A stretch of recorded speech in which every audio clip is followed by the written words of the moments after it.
The cold winter wind whipped across the hillside, tossing Thea Zellinger's long golden hair about her face as she trudged up the muddy path. At 22, her youthful beauty remained unmarred by the hardships she had endured, though her pale blue eyes had lost their sparkle after the plague took her family.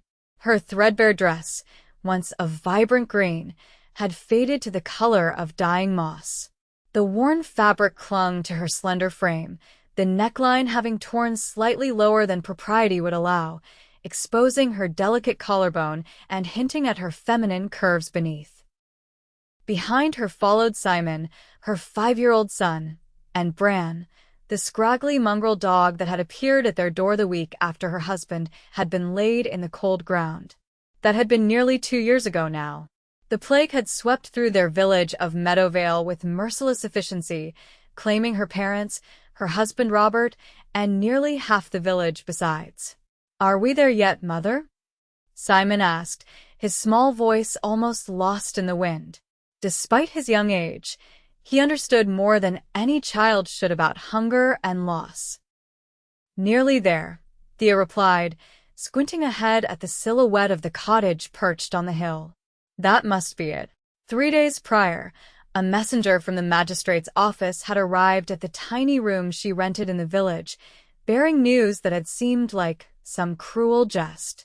A great-aunt she had never known had died, leaving her sole possession, a cottage and small plot of land on the outskirts of Meadowvale, to Thea.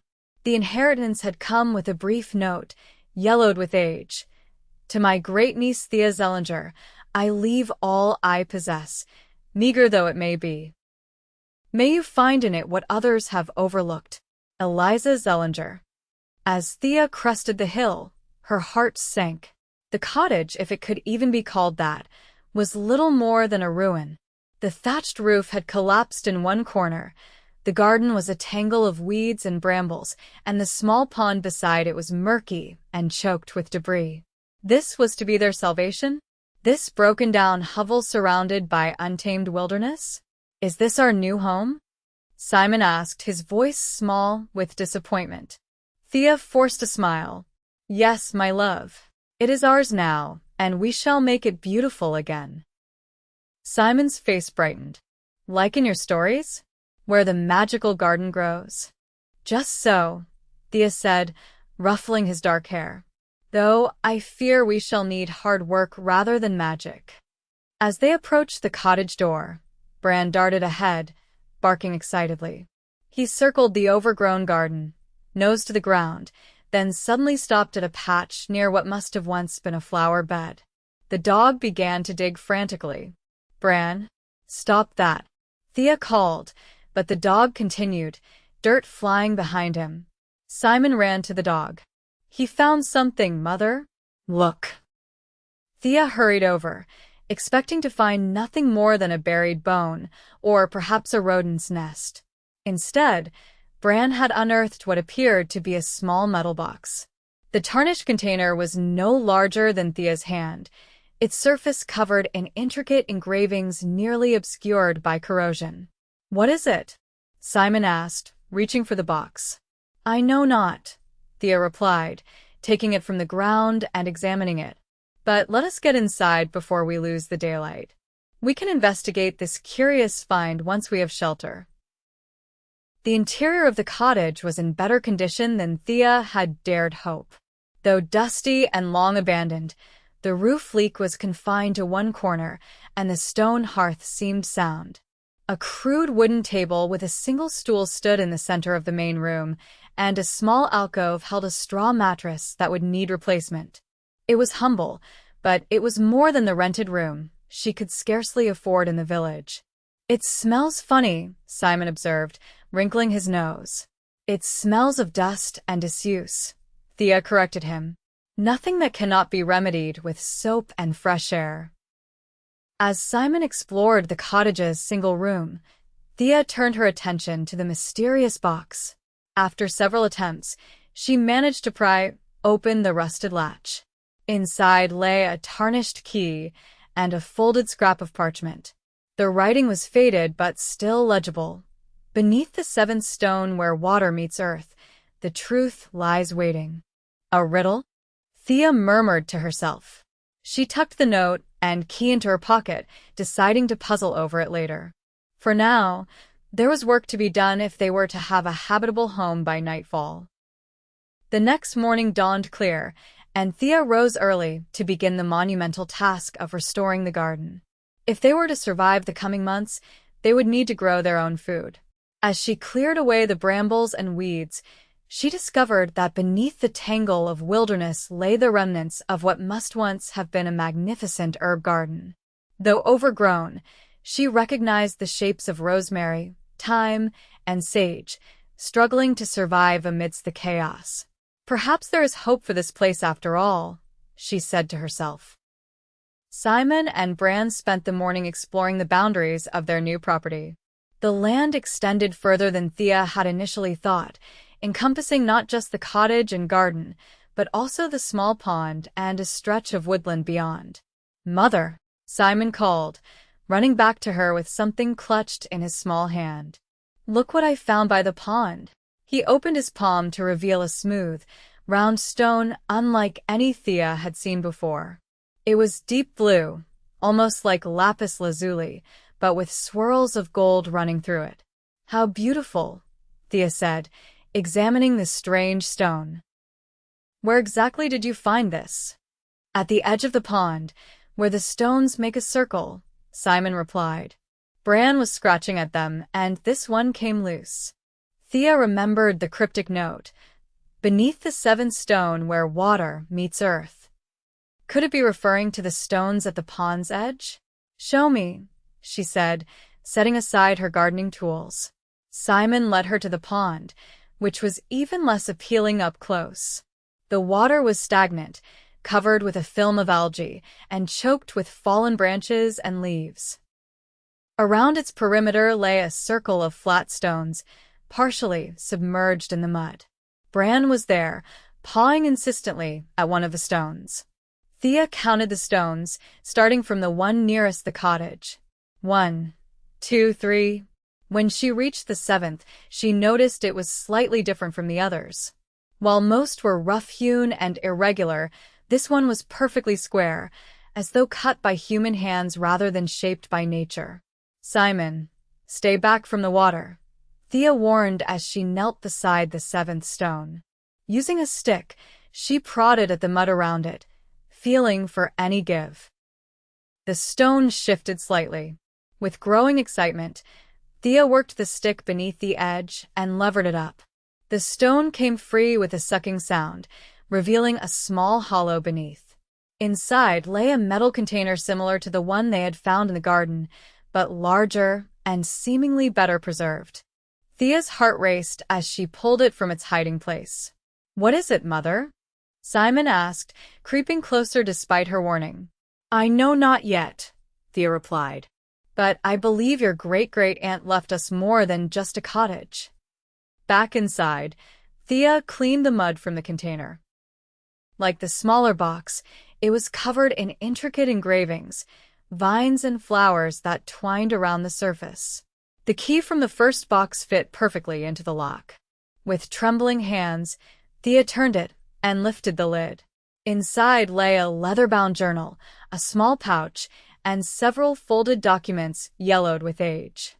Thea opened the pouch first and gasped as several gemstones tumbled into her palm, rubies, emeralds, and sapphires that caught the light streaming through the cottage window. "Pretty," Simon exclaimed, reaching for one of the gleaming stones. "Indeed," Thea whispered, scarcely believing her eyes. Even one of these gems would fetch more money than she had seen in her lifetime. But why had her great-aunt hidden such wealth? And why leave it to a great-niece she had never met? The journal might hold answers. Thea opened it carefully, the brittle pages crackling beneath her fingers. The handwriting was small and precise, filling page after page with observations, sketches of plants, and what appeared to be recipes for various herbal remedies. "My dearest great-niece," began an entry near the end of the journal. "If you are reading this, then you have begun to uncover the secrets of this place. The gems will provide for your immediate needs, but the true treasure lies in the garden itself. What appears to be a tangle of weeds conceals plants of great value and power, herbs and flowers I have gathered from across the known world during my travels as a healer. Cultivate them wisely, and they will sustain you for a lifetime. Thea looked up from the journal, her mind reeling. A healer? Her great-aunt had been a healer, and the seemingly worthless garden contained rare, medicinal plants? She glanced out the window at the wilderness she had begun to tame, seeing it now with new eyes. The documents proved to be deeds and letters, official recognition of Eliza Zellinger's ownership of the property and correspondence with merchants and nobles seeking her remedies. One letter, bearing the seal of the Earl of Westmoreland himself, offered a small fortune for a cure for his daughter's persistent cough. That night, as Simon slept on their newly stuffed mattress, Thea read more of her great-aunt's journal by candlelight. Eliza Zellinger had been no ordinary healer, but a respected herbalist whose remedies were sought by nobility throughout the region. Her knowledge had made her both valued and vulnerable, for there were those who coveted her secrets and others who feared her power. "I hide my true wealth not out of greed but necessity," Eliza had written. "There are those who would claim my knowledge for themselves, caring nothing for the balance of nature or the welfare of those in need." The journal contained detailed information about every plant in the garden, when to harvest, how to prepare, what ailments each could treat. There were recipes for tinctures, salves, and potions that could ease pain, reduce fever, or help a mother through a difficult childbirth. Thea's fingers traced the drawings of plants, many of which she had seen that very day as she cleared the garden. She had dismissed them as weeds, but now she understood their value. With this knowledge, she could become a healer herself, earning a respectable living while helping others. The next morning, Thea rose with renewed purpose. Using her great-aunt's journal as a guide, she began to identify and nurture the rare plants hidden among the common weeds. Simon helped, quickly learning to distinguish the valuable herbs from the truly unwanted growth. "Mother, why does Brand keep digging over there?" Simon asked one afternoon, pointing to where the dog was scratching persistently at the ground near the cottage foundation. "Perhaps he has found a rabbit burrow," Thea suggested, though she knew the dog had been unusually focused on that spot for days. "No, he is trying to show us something, like with the stone by the pond," Simon insisted. "Come see." Curious, Thea followed her son. Bran looked up as they approached, then resumed his digging with even greater enthusiasm. Thea knelt beside the hole he had created and brushed away the loose soil. Her fingers struck something solid, not stone but wood. "Fetch the spade, Simon," she said, her voice tight with excitement. Together, they uncovered what appeared to be a small trapdoor set into the ground beside the cottage foundation. A rusted iron ring served as a handle. Thea pulled, and with a groan of protesting hinges, the door lifted to reveal a set of crude stone steps descending into darkness. "Is it a secret passage?" Simon whispered, eyes wide with wonder. "It appears to be a cellar of some kind," Thea replied. "Stay here while I fetch the candle." With the flickering light held before her, Thea cautiously descended the steps. The air below was cool and damp but not unpleasant. The cellar was small, its walls lined with shelves holding dozens of clay jars, glass bottles, and wooden boxes. A work table stood in the center, its surface stained and scarred from years of use. Thea lifted one of the jars and removed the waxed cloth covering its mouth. Inside were dried flowers that, even after all this time, released a sweet fragrance when disturbed. Another contained seeds, carefully labeled in the same precise handwriting as the journal. These were her great-aunt's supplies, the tools of her healing trade, preserved in this hidden workshop. "Mother?" Simon's voice called from above. "What do you see?" "Wonders, my child," Thea called back. "Wonders indeed." In the weeks that followed, Thea threw herself into restoring both the cottage and the garden. Using one of the smaller gems, she purchased new thatch for the roof, seeds for vegetables, and a few chickens to provide eggs. The remainder she kept hidden, a safeguard against future hardship. As spring blossomed into summer, the garden began to transform. Thea cleared the pond, discovering it was fed by a natural spring that had become blocked with debris. Once cleaned, the water ran clear and sweet. The herb beds flourished under her care, revealing their hidden bounty. Rare medicinal plants, some thought to exist only in distant lands, thrived in the microclimate created by the surrounding trees and the nearby pond. Thea studied her Greytant's journal diligently, learning the properties of each plant and how to prepare them for healing purposes. She began to create remedies, a salve for burns made from lavender and comfrey, a tincture of valerian for sleeplessness, a syrup of wild cherry bark, and honey for coughs. Word spread through Meadowvale that the young widow Zellinger had taken up residence in old Eliza's cottage and possessed healing skills. At first, visitors came cautiously, bearing small offerings in exchange for remedies. A mother with a feverish child, an old man whose joints ached in the damp weather, a young woman troubled by monthly pains. Thea helped them all, asking only what they could afford to give, a few eggs, help mending the cottage, or simply the promise to return if the remedy did not work. Her reputation grew, bringing more visitors and, with them, more stories about her mysterious great-aunt. "She saved my mother during a difficult birthing," one woman told Thea. When the midwife had given up hope, Eliza came with her herbs and prayers, and by morning, both mother and babe were well. She could speak to the plants, some said, an old farmer reported. Tell them what ailments needed curing, and they would grow accordingly. Not all the tales were complimentary. Some whispered of witchcraft, of powers no God-fearing woman should possess. Thea listened to these rumors with concern but dismissed them as superstition. She knew the truth. Her great-aunt had been a knowledgeable herbalist, nothing more. One afternoon in late summer, as Thea worked in the garden with Simon playing nearby, the sound of approaching horses drew her attention. Two riders appeared on the path leading to the cottage, a man and woman, both richly dressed and mounted on fine horses. The man was perhaps 40, with a stern face and graying hair, while the woman was younger, closer to Thea's age, with a haughty expression that suggested she was accustomed to deference. "Good day," the man called as they approached. "Might I have a word with the mistress of this cottage?" Thea stood, brushing soil from her hands. "I am she. How may I assist you?" The man's eyebrows rose slightly, perhaps surprised by her youth or the directness of her speech. "I am Lord James Cavendish, and this is my sister, Lady Margaret. We have come about a matter of some importance."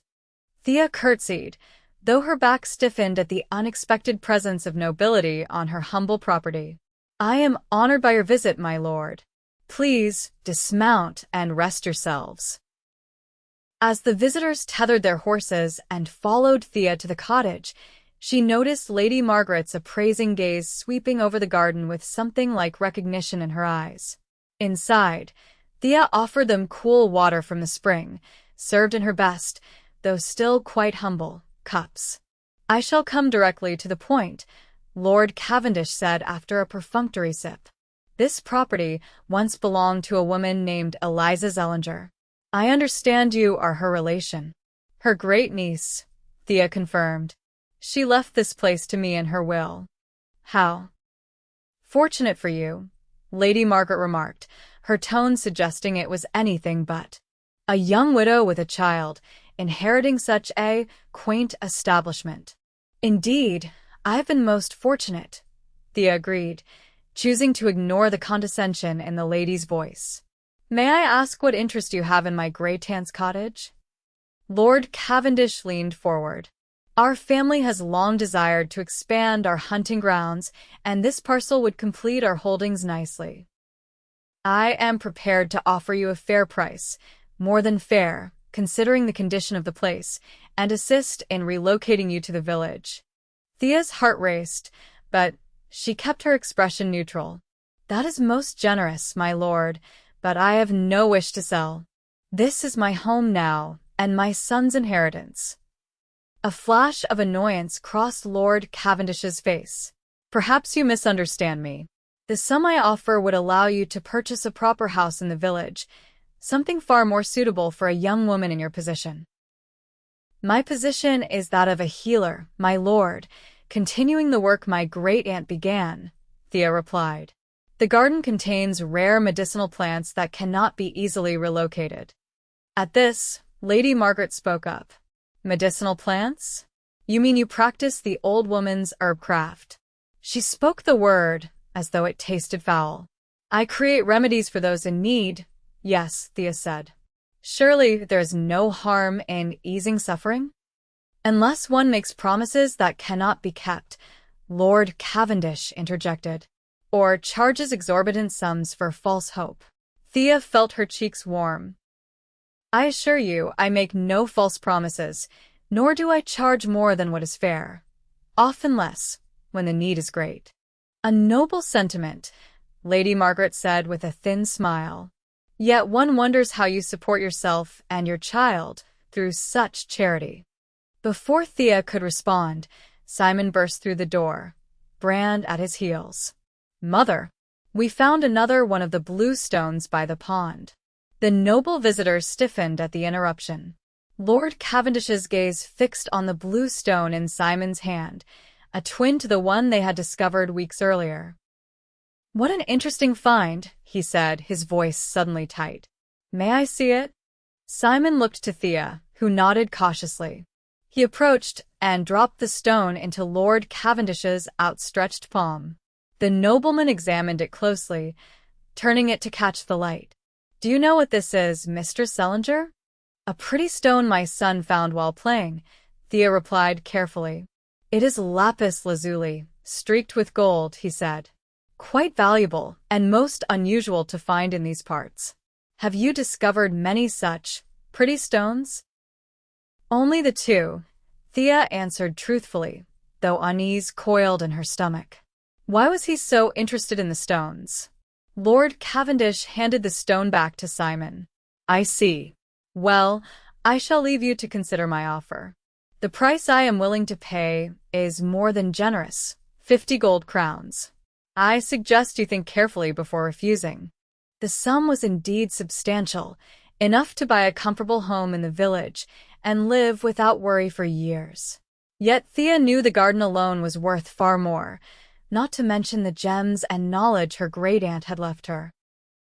"I shall consider it," she said, knowing already what her answer would be. After the visitors departed, Thea watched from the doorway as they rode down the path. Something about their interests troubled her deeply. It seemed they knew more about her great-aunt's property than they should. That evening, as Simon slept, Thea returned to her great-aunt's journal, searching for any mention of the Cavendish family. Near the middle of the book, she found what she sought. "Lord William Cavendish came again today, demanding my remedy for his wife's barrenness," the entry began. "I told him, as I have before, that some things cannot be forced, that the lady's womb may never quicken no matter what herbs or prayers are employed. He refused to accept this truth, accusing me of withholding my skills out of spite. When he left, his threats still rang in my ears. 'This land shall be mine one day, by your will or despite it.' I fear what he might do in his desperation." Thea read on, discovering that Lord William was James Cavendish's father, now deceased. The journal described how the elder Cavendish had grown increasingly obsessed with having an heir, convinced that Eliza possessed the secret to curing his wife's barrenness. When Eliza maintained that no such cure existed, his visits had turned threatening.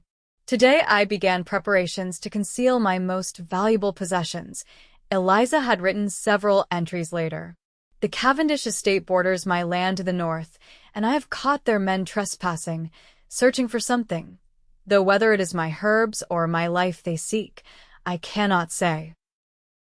Thea closed the journal, troubled by this new information. It seemed the Cavendish family's interest in her great-aunt's property extended back a generation. But why? Was it truly just the desire to expand their hunting grounds? Or was there something else? Something they believed Eliza possessed that they coveted still? The next morning, Thea was awakened by Bran's frantic barking. She rushed outside to find the dog standing guard over the garden, hackles raised as he faced the tree line. Through the morning mist, Thea glimpsed a figure retreating into the woods. Someone had been watching the cottage. "Whoever you are, this is private property," she called out, her voice stronger than she felt. There was no response, only the rustle of underbrush as the figure disappeared. Troubled, Thea kept Simon close that day as she worked in the garden. She found signs that someone had been examining her plants. Several rare specimens had been partially uprooted, as though someone had been checking what lay beneath. "Why would they do that, Mother?" Simon asked as they replanted a disturbed patch of rare blue vervain. "Some people value these plants highly," Thea explained. "Perhaps they wish to take cuttings for themselves." "Like stealing?" Simon frowned. "Yes, like stealing," Thea agreed. "Which is why we must be careful about who we allow near our garden." That evening, Thea made a decision. Using the knowledge from her great-aunt's journal, she began to harvest seeds from the rarest plants, carefully storing them in the hidden cellar. If she were forced to leave, she would at least preserve Eliza's botanical legacy. 3 days later, Lord Cavendish returned, this time accompanied by 2 servants rather than his sister. His manner was less cordial than before. "Have you considered my offer, Mistress Zellinger?" he asked without preamble. "I have, my lord, and I must decline," Thea replied firmly. "This is my home now." His jaw tightened. "I see. Perhaps I should inform you that there are questions being raised in the village about your activities here. Concerns about the nature of your remedies." Thea felt a chill. "My remedies are nothing but herbs and honey, my lord. Any good wife knows their value. Not every good wife keeps rare plants from distant lands, nor does she inherit property from a woman suspected of unnatural practices." Lord Cavendish's voice had hardened. The magistrate might take an interest in such matters. The threat was unmistakable. Accusations of witchcraft, however baseless, could be deadly. Thea thought of Simon, of what would happen to him if she were arrested. "Are you threatening me, Lord Cavendish?" she asked quietly. "Merely pointing out how precarious your position is," he replied. "A beautiful young widow, living alone on the edge of the forest, practicing herbcraft. People talk, Mistress Zellinger. My offer of 50 gold crowns still stands, for now. I suggest you accept it while you can." After he departed, Thea sat at the table, hands trembling. She knew what lay behind his threats: greed, nothing more. But that made them no less dangerous. What could Lord Cavendish want so badly that he would resort to such tactics? The answer came from an unexpected source. The following day, as Thea worked in the garden, a soft voice called her name. She looked up to see Lady Margaret standing alone at the garden gate, without her brother or any servants. "May I enter?" the noblewoman asked, her manner different from before, hesitant, almost fearful. Thea nodded cautiously. "Of course, my lady." Lady Margaret approached, her gaze sweeping over the now thriving garden. "You have done remarkable work here. Eliza would be pleased." Surprised, Thea straightened. "You knew my great-aunt well?" "Better than my brother suspects," Lady Margaret replied with a sad smile. "She was my teacher for a time. I came to her in secret, hoping to learn her healing arts. My father forbade it when he discovered us, but by then I had learned enough to recognize the value of what grows here." "Is that why your brother wants this land?" "For the plants." Lady Margaret shook her head. "Not entirely. James knows little of herbcraft. His interest lies beneath the ground." "Beneath?" Thea echoed, confused. "Has your son found any more of those blue stones? Or perhaps other colors, red, green?" Understanding dawned. The gems, there are more in the ground? This hill was once a sacred place, long before our people settled here, Lady Margaret explained in a hushed voice. The ancients buried their treasures with their dead. Eliza discovered this by accident when digging her garden and kept it secret, using only what she needed and leaving the rest undisturbed. She believed disturbing burial grounds brought ill fortune. And your brother does not share this belief, Thea guessed. James cares only for wealth, Lady Margaret confirmed. Our family fortune has dwindled under his stewardship. He needs money to maintain our estate and his position. When he learned of the stones from my father's journals, he became obsessed with acquiring this land. Why are you telling me this? Thea asked, suspicion creeping into her voice. He is your brother. Lady Margaret's eyes filled with tears. Because I am dying, Mistress Zellinger. A growth in my breast that no herb can cure. Before I pass, I would see Eliza's legacy protected, not destroyed by my brother's greed. Thea's heart softened. I am sorry for your suffering, my lady. There is more, Lady Margaret continued urgently. My brother plans to force your hand. If you will not sell willingly, he will have you arrested. He has already spoken to the magistrate, planting seeds of suspicion about your practices. Fear gripped Thea's heart. When? Soon. Days, perhaps. Lady Margaret reached into her cloak and withdrew a sealed letter. This may help you. It is from Eliza to me, written shortly before her death. In it, she names you as her rightful heir and explains the nature of her remedies. It bears my father's seal as witness. He signed it in a rare moment of clarity before his death, perhaps as atonement for his treatment of her. Thea took the letter with trembling hands. Thank you. Lady Margaret glanced toward the path. I must go before I am missed. Be vigilant, Mistress Zellinger. My brother will not surrender easily what he believes should be his. After Lady Margaret departed, Thea read the letter carefully. It was indeed as the noblewoman had described, a formal declaration of Eliza's intent to leave her property and knowledge to her great-niece, with Lord William Cavendish's seal and signature as witness. It also contained a detailed explanation of Eliza's remedies, clearly stating that they were derived from natural sources and required no supernatural powers to prepare. That night, Thea made preparations. She gathered the most valuable of her great-aunt's possessions, the gems, the journal, and key documents, and concealed them in a waterproof pouch. Then she wrote letters to several people in the village who had benefited from her remedies, asking for their support should accusations be raised against her. Her caution proved prescient. 3 days later, just as dawn broke, the sound of approaching horses roused her from sleep. Looking out the window, Thea saw Lord Cavendish riding toward the cottage, accompanied by the village magistrate and 2 armed men. Simon, wake up, she whispered urgently, shaking her son gently. You must hide in the cellar as we practiced. Take Bran with you. Are the bad men coming?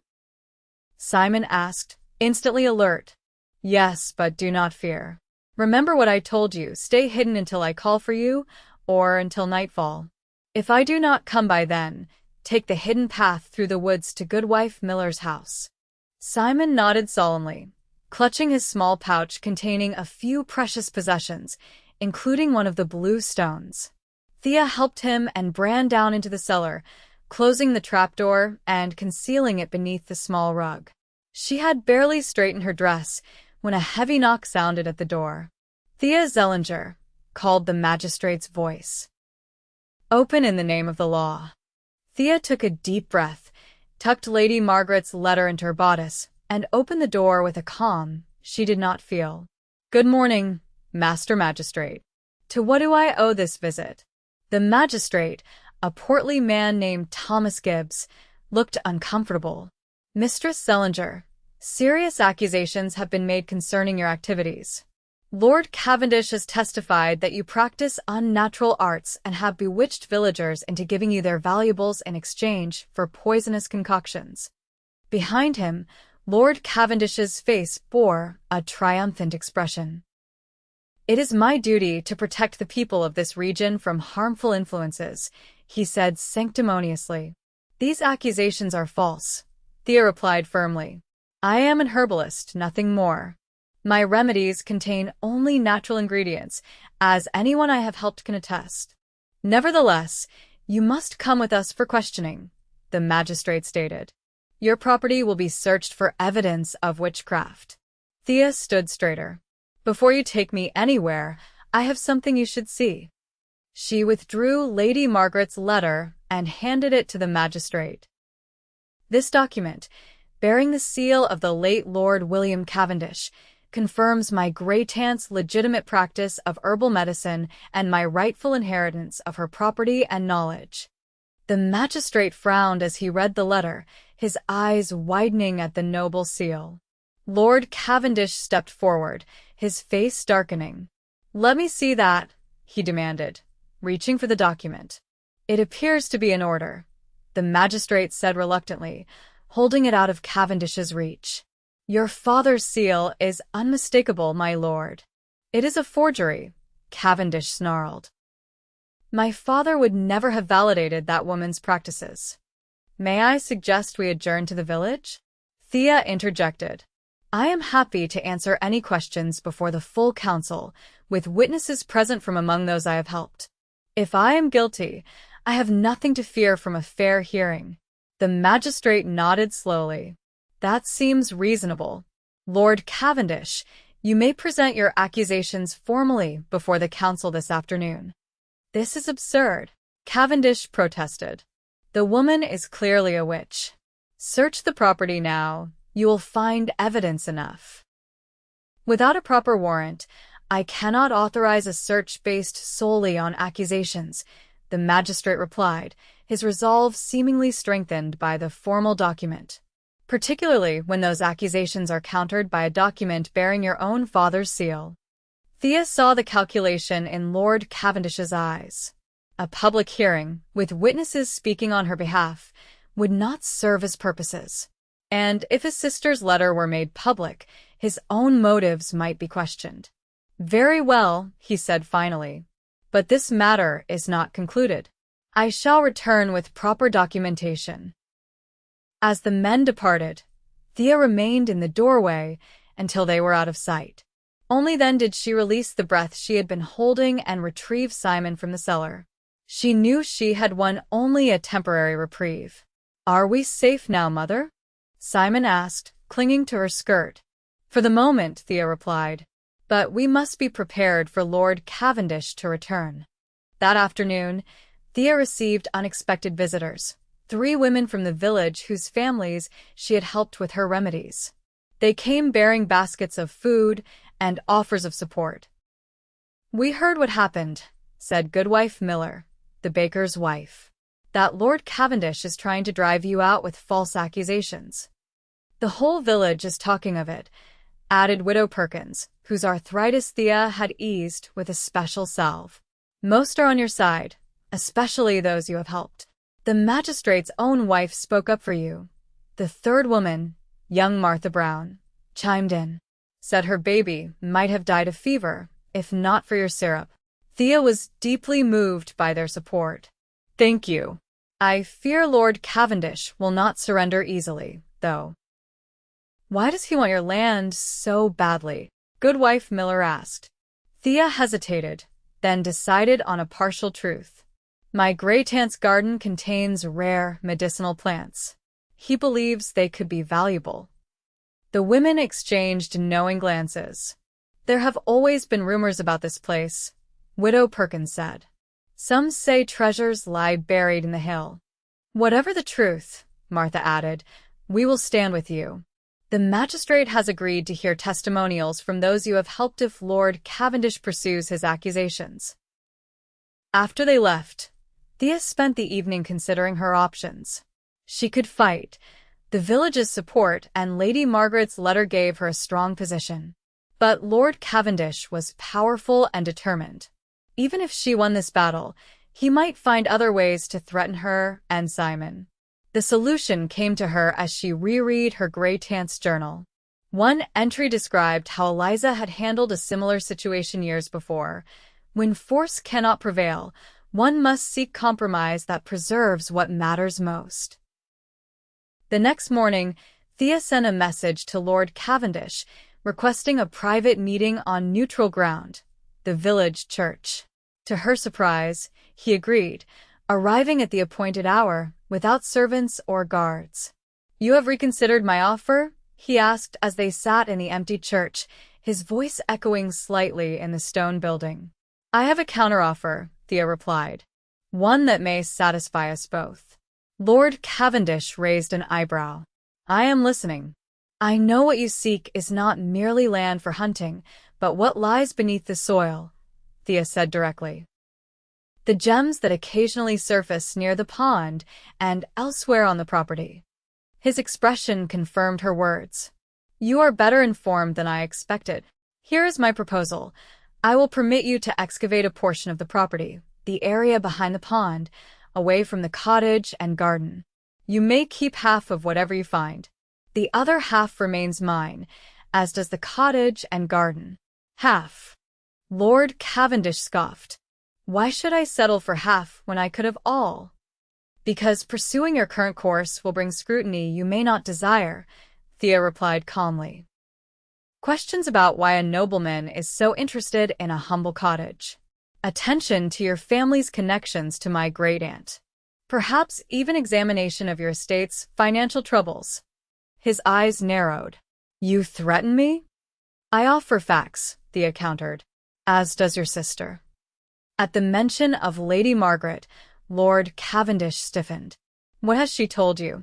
"Enough to know that you need this arrangement more than I do," Thea said. "Half the gems, excavated quietly and without scandal, or a public dispute that may yield nothing but damaged reputations." For a long moment, Lord Cavendish was silent, his face unreadable. Then slowly he nodded. "You drive a hard bargain, Mr. Zellinger. Very well. Half the findings, and you retain the cottage and garden." They drafted a simple agreement, which Thea insisted be witnessed by the village priest. Lord Cavendish would be permitted to excavate the designated area under specific conditions. The work must not damage the cottage or garden. Half of all findings would be Thea's property, and all accusations against her would be formally withdrawn. As spring turned to summer, Lord Cavendish's men worked behind the pond, unearthing more of the strange blue stones and occasionally other gems. True to the agreement, half were delivered to Thea, who stored them carefully in the cellar. The village buzzed with gossip about the excavation, but the formal agreement and the withdrawal of accusations had quieted the more dangerous rumors. The garden flourished beyond Thea's wildest expectations.